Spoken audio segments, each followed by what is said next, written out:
Hello, welcome to the third video of the Ansan service on how you can maintain your website. And today I want to talk about the two-step formula in how you can build up engagement in your website, on your website. So what exactly is a two-step formula? Number one, the most important aspect of your website is to make sure it's communicating the pain points of your customers' issues.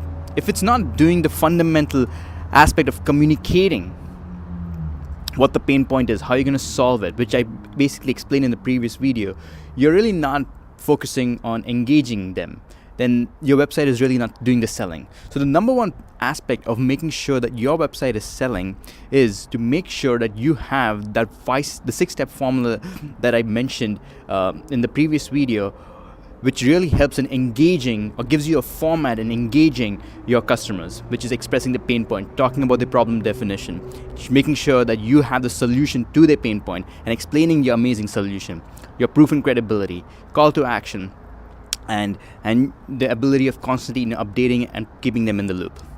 So that's the real number one aspect of making sure that you have an engaging format in making your web visitors or your existing customers really feel engaged in your website.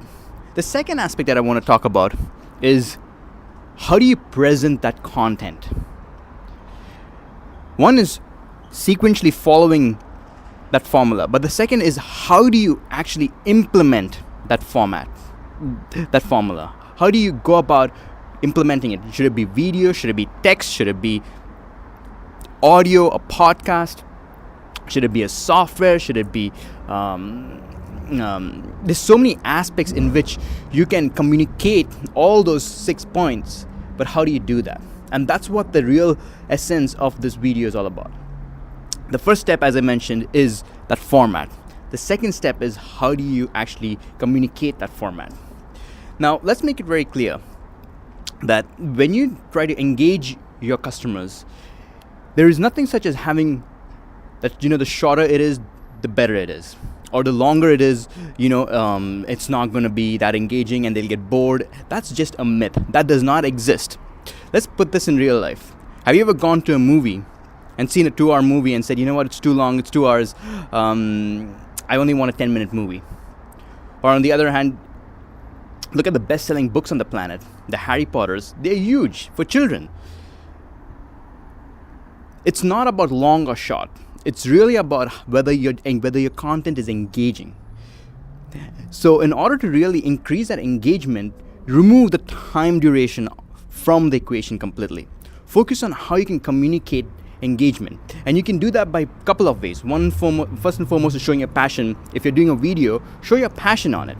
If you're writing, make sure it's vivid. Make sure, it spikes people's emotions. Make sure, they feel something out of it. The content should not be boring. The content should really have something that changes someone's thinking, their visions, their dreams, their future perception of how things work, creating imagination in them. And that's what's important when you're writing content, or whether you're communicating with people, whether you're educating people, whether you're teaching someone, or you're basically giving them a fantasy of how things should work. It's all about making sure it's not boring. The number one reason why most content fails is because it's boring. As Jerry Seinfeld once said, that there's nothing such as an attention span. And I firmly believe there's nothing such as an attention span. But there is something called boring. There's something called non-engaging. So if your content is boring, then yes, the shorter the better. But that should not limit you from writing or talking in long videos. So the other day, someone had asked me, hey, you know what, your video is a little too long. The word that I'm really looking for is brevity. Make it short, make it more engaging, Don't make it more than 2 minutes or 3 minutes. The way I take that feedback, it's not about the time. Time is there's no data, there's no scientific proof to show that, the shorter the video or the shorter the length, the more sales happens. There's absolutely zero proof in that.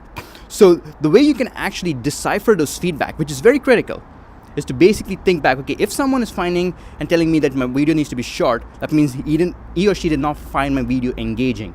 So you want to take that feedback and say, okay, that's basically your video sucked after 3 minutes. And be truthful to yourself. Take that feedback honestly. Because people do not want to offend you, so they'll be like, make it short, make it, make it more succinct, make it more, you don't need to make it too long. And when you get that feedback, you want to really analyze what's really wrong with it. It's not the time duration, it's the engagement that is missing. And then you want to go back and be like, okay, I need to make it shorter, maybe because I'm repeating myself a little too much. Maybe there's not enough passion in my videos. Or maybe, the content is not engaging enough. I'm not really educating my audience. So you really want to take all those advice and then figure out and dismantle all of it, and lay it out and say, okay, how can I make it more engaging? How can I bring out more passion in the way I'm communicating what I want to say? And the same thing even with writing. Even with writing, it's all about making sure you're playing with people's emotion, and you want to bring out that passion even in their writing. So the core aspect of engaging your customers on your website is, first and foremost, you want them to stay longer on your website. You don't want them to stay for a very short time. The longer they stay, that means it's building up engagement, number one.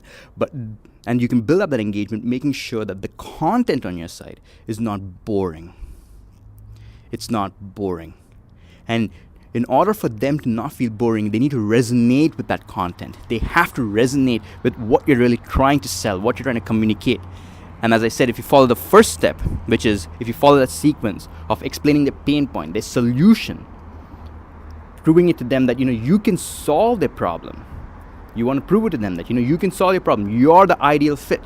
So that's one way of engaging them. The second, which is what I'm talking about, is the format in which you're expressing the content. You can do it through video, you can do it through audio, through software, but the bottom line is you should not make it boring. When it comes to video, put your passion out there. It's okay, to offend a few people. Those few people whom you offend, they're good chances they're never going to be your customers.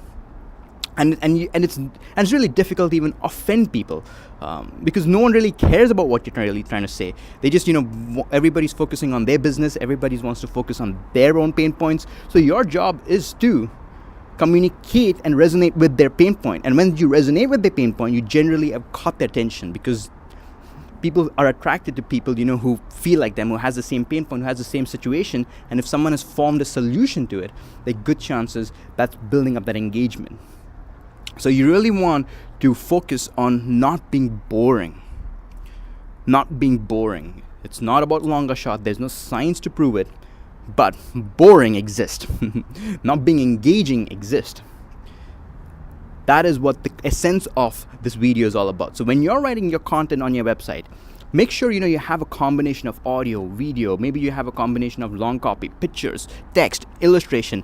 It all really adds in that engagement. It all adds in not making it boring. It all adds in giving in that extra little bit of emotions that can be played with your users. So having different types of content on your site also builds up that engagement. If you look at the Ants and Maintenance website, we have video, we have strong headlines, then we have infographics and icons, then we have a plan which is big and bold, then we have pictures explaining what really the problems are.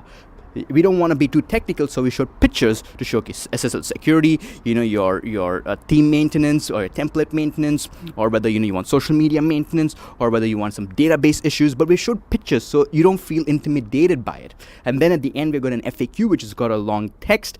But at the end of the day, when you come to that section, you have a overall, the site feels comforting in that it's engaged you from different aspects. And that's what really makes a good website sell. It's following a format and then making sure that format is not boring.